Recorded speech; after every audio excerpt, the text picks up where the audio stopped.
Yes. It's steel. But you can't be any geek off the street. Gotta be handy with the steel, if you know what I mean. Keep it real. Keeping it real.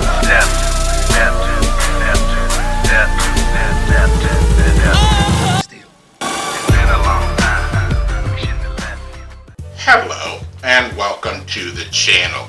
My name is Steven and this is Steel Keeping It Real. So you know what today is. Oh, mix your drink. I'm on a boat, bitch. We drinking Santana champ cause it's so crisp. That's right, it is Yacht Rock Wednesday. And on this day I like to do adult contemporary hits from the 60s, 70s, 80s, 90s, 2000s, and they're normally of a Caucasian persuasion. Now, earlier I did say on my last video that I did, Collective Soul, I said that I made a mistake. I was thinking adult alternative when I should have been thinking adult contemporary, and I ended up doing an adult alternative song. And I decided to go ahead. Yeah, I'm gonna go all in because I don't think you got the spades. So I'm going to do another song that is considered adult alternative, and it is also from around the same time frame of 1994. The other song was 93. And so this is called Lightning Crashes by Live. It's one of those songs that just has this mood about it, and you know, great vocals and great instrumentation and great change-ups and transitions in the song. But you know, as a youth or a young adult in 1994, I probably would have been about 24 years old, I wasn't necessarily listening to the words of the song or listening to them for meaning. And I did not know until doing the research that this song was written because of the guy who wrote the song. A friend of theirs died by a drunk driver in high school in 1993, and he says a lot of people have taken this song out of context.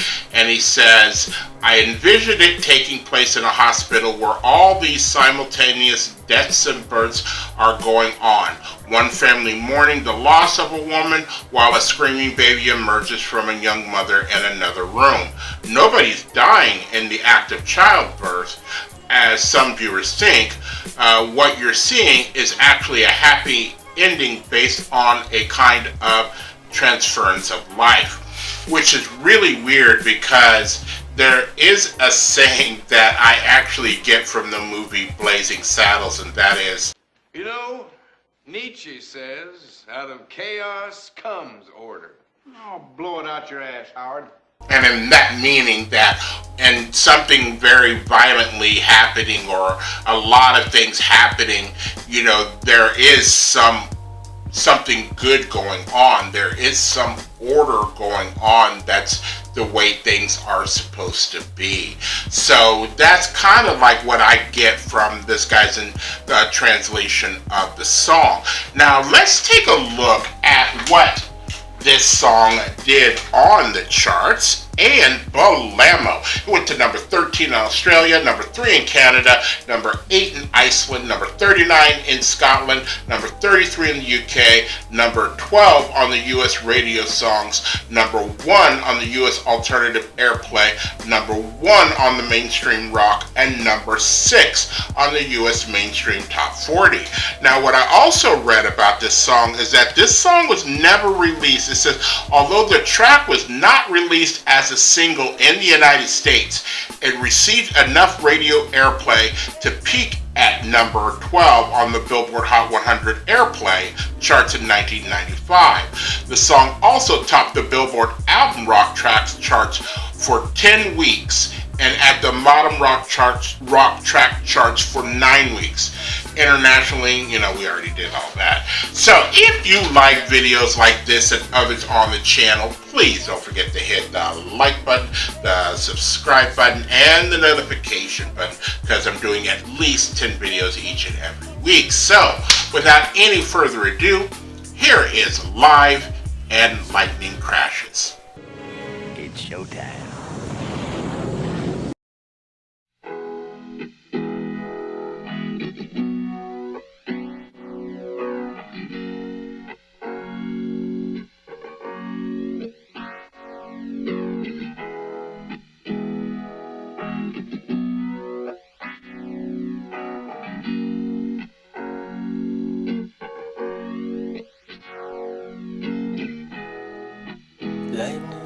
crashes, a new mother cries.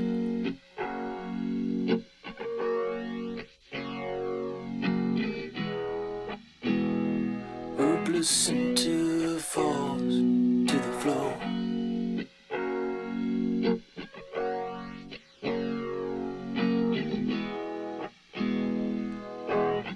The angel opens her eyes.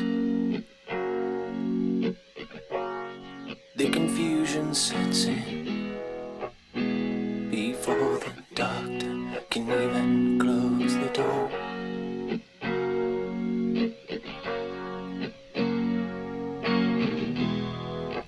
Lightning crashes, an old mother dies.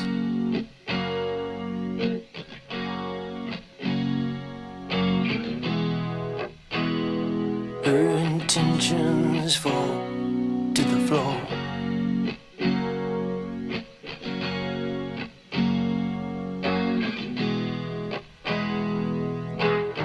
The angel closes her eyes.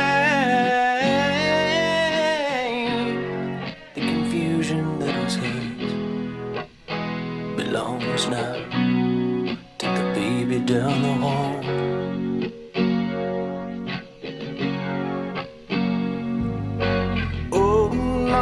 Feeling coming back again, like a rolling thunder chasing the wind, forces pulling from the center of the earth. I can feel it. Lightning crashes, a new mother cries.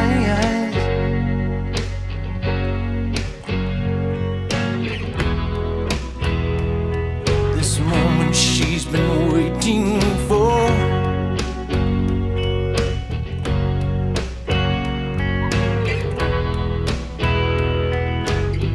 The angel opens her eyes, pale blue colored eyes, presents the circle, puts the glory out to hide.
Okay. So, you know what?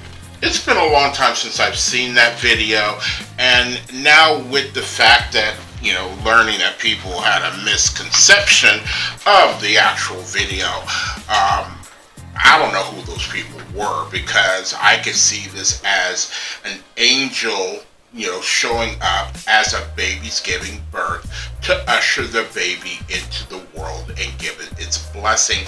Because you know what? A baby, you know, is born pure. You know, it's born of sin. You know, things of that nature, if you are a believer in that sort of thing.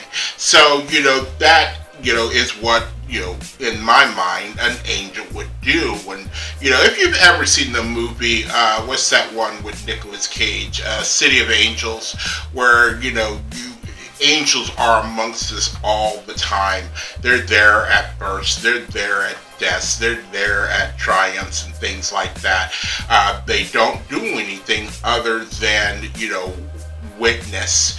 And, you know, as a body dies, they're there to usher the soul on, and as a baby is being born, is there to give that particular blessing. And that's what I take from this particular video. When you see this angel in the movie, I don't see actually anybody dying.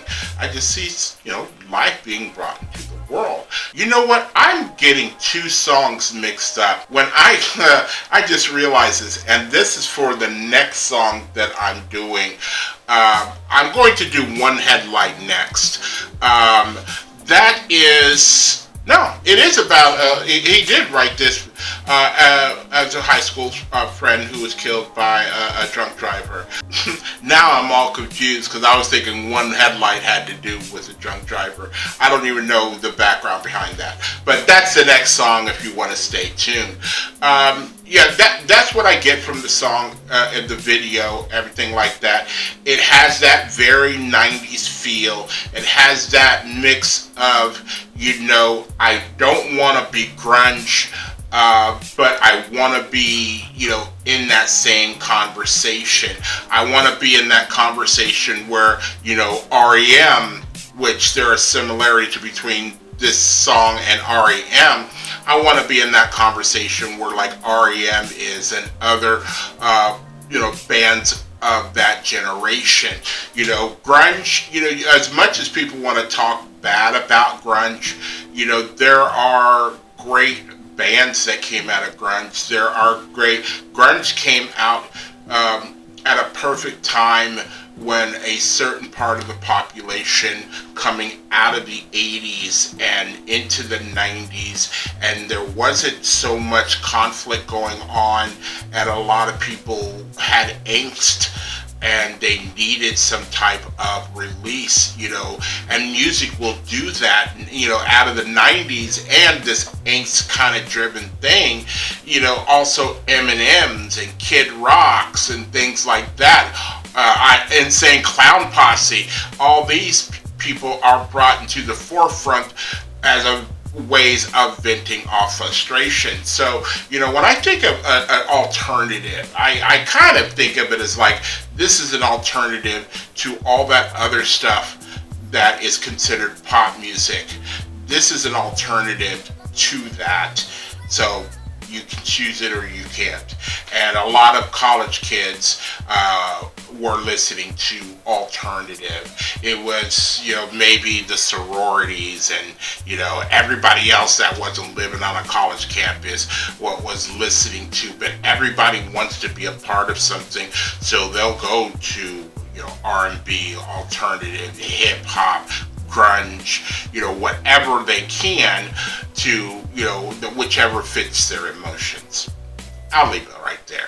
If you are still here, I thank you very much for staying tuned. I really do appreciate it. First and foremost, I want you guys to like the videos as much as I like making them for you. After that, all you need to do to help me out with the channel is to like, subscribe, share, and comment. Peace.